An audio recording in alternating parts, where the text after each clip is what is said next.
আসসালামু আলাইকুম, কি অবস্থা সবার? আজকে আকাশের পরিস্থিতি এখন সব সময় গোলাটা থাকে।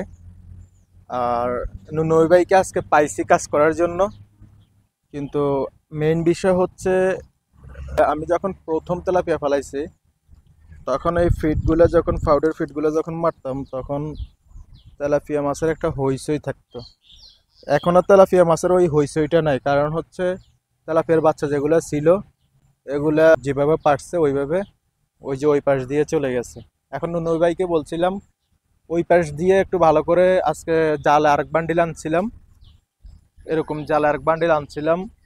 তো এখন নুনই ভাইকে বলছিলাম যে ওই পাশ দিয়ে জালগুলো দেওয়ার জন্য, দিয়ে ওই পাশ ধরে এইদিকে যতটুকু পর্যন্ত আসে তারপর একটু সুরক্ষা পাবো বা টেনশন মুক্ত থাকবে, এই অবস্থা। আর তেলাপিয়ার মাছের বাচ্চা একটাও দেখতেছি না, একটাও দেখতেছি না।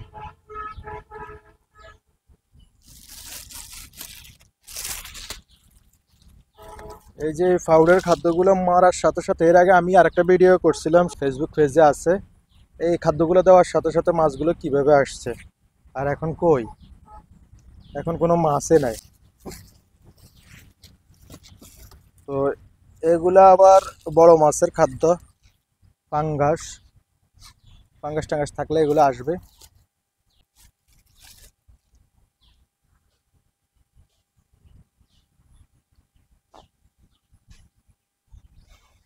এই যে এই জালটা কিছুক্ষণ আগে দেওয়া হয়েছে, তবে এখানের গোড়ালির মধ্যে যে অবস্থা, মাটি মুটি না দিলে থাকবো নি। আচ্ছা, যাক আল্লাহ ভরসা, দেখি কি অবস্থা।